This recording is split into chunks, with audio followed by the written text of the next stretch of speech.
Salutations, respected viewers. I'm George from Ireland. Here I am on Cranbrook Street in Chiswick, London. And yes, I sometimes do up my top button. I know I'm a total dork, but it's mainly to keep myself warm. It can be chilly cycling around. Anyway, you can see my conveyance behind me.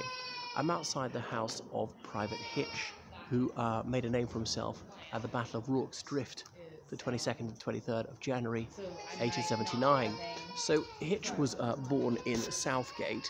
That was a village in Middlesex, a county since been absorbed into London. Born there in 1856. Southgate subsequently the bailiwick of Michael Portillo, but don't let that put you off. Anyway, so he was unable to write. Remember, until 1870 there was no compulsory schooling in the United Kingdom, but that was unusual, not being able to write even his own name. But so he did what unemployable people did, and he enlisted in the army. So soon after he dieted the Queen's colours, he was dispatched to South Africa, and then the Zulu War commenced January 1879 over various reasons, an unreasonable ultimatum issued by Sir Bartle Frere, who was the British governor of, I think it was the Cape Colony. So Frere, he's memorialised on the embankment with a big statue there. But he was later governor of Sindh, as in it was now in Pakistan. But and the Zulus wouldn't submit to these completely unreasonable claims. The pretext for issuing this ultimatum was a Zulu woman had been carrying on an adulterous affair with a man across the river in British territory, and her sons and I think her husband too dragged her back across the river into Zulu land, and then they stabbed her to death, which according to Zulu custom they were completely within their rights to do so. But anyway, the British said this is completely unacceptable. Now, one murder is not enough reason for a war, but so Frere demanded the Zulu military system of conscription be dismantled, and obviously Cetewayo told him where to go. So as the Zulus wouldn't submit, it was ultima ratio, and war was declared. Anyway, there was a big British defeat at Isandlwana. Really, at the height of British imperialism, it was astonishing to be defeated people without any firearms. I won't tell the whole story of that, but how the perimeter was too large.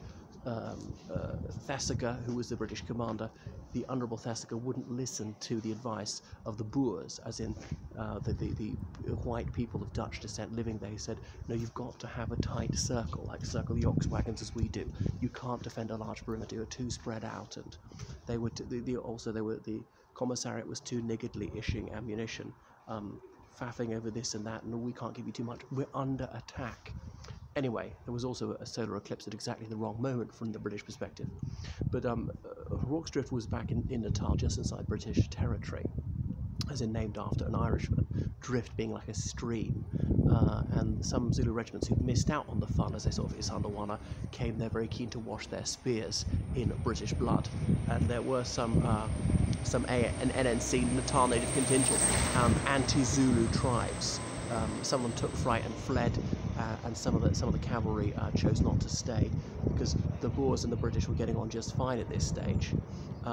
Anyway, so the Zulus attacked that evening, through the night onto the next day, and then they left. There was no sing-off as depicted in the 1963 film Zulu. And by the way, that this battle was largely forgotten in this country after it. Okay, it was a success, and the government played that up as much as possible. Disraeli was Prime Minister, had to have a PR coup after the cataclysm of Isandlwana, when over 1,000 British soldiers were killed. So the UK had more state-of-the-art military technology at the time, and the Zulus had Iron Age weapons. So even though the Zulus had a large numerical advantage, it was a real ignominy for the United Kingdom to be bested by these people whom they had despised as savages. And there's a cartoon at the time of a Zulu warrior writing in chalk and teaching John Bull a lesson: despise not your enemy, you've got to take them seriously. I can't remember who said it of the British, say you'd swear we're fighting an army of schoolgirls, because you got to give them a healthy respect.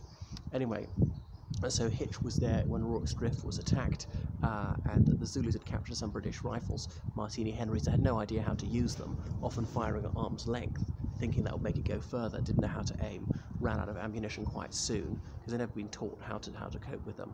So their fire was not very effective. It was volume rather than accuracy, which resulted in a few casualties. A bit over 100 British soldiers, and it was just a storage place really, and there were a few ill soldiers. So it was just a supply unit, but they were under attack. Quite a few of the men there were already sick. Some of them were walking wounded. But anyway, he was wounded. He carried on fighting, and in the hospital there were some men who were unable to walk, so they had to drag them or carry them from one room to another, and to break through a wall when the room they were in became indefensible. He and Hook and drag them through to the next room, and when they're wounded, he had his wounds tended to, and then he carried on handing out ammunition when he was unable to fight himself. So later he was awarded the Victoria Cross, and it says it on it for valour. The Victoria Cross, the medal for them, comes from the Russian cannon captured at Sebastopol in 1855, melted down. So this was meant to be extraordinary courage and hardihood in the face of the enemy. Could be that. It could be also just desperation for survival. You weren't going to live if you didn't fight. Now, I'm not saying that I've got any physical courage, but perhaps I would have frozen. But anyway, did they give out too many Victoria Crosses? 12 for one action. No other action by the British Army seen so many crosses given out. So he was so badly wounded he had to be invalided out of the army. He came back to the United Kingdom, where he was lavishly rewarded with the princely job of a bin man. But he couldn't do that, and he drifted from one job to the next. Eventually he was a jarvey and fairly well paid, because the car had only just been taken in and they hadn't taken over as taxis yet from horse-drawn transport. He married and 8 children, and eventually he died here. His Victoria Cross medal was stolen, so he's buried in St Nicholas's graveyard very close by. So that is Hitch, and here we are in Chiswick, a very agreeable upper middle class area. Might not look like much if you're American, we are used to much bigger houses, but amazing to think that in the Edwardian era a working class person could afford to live here. How times have changed. Alright, toodaloo.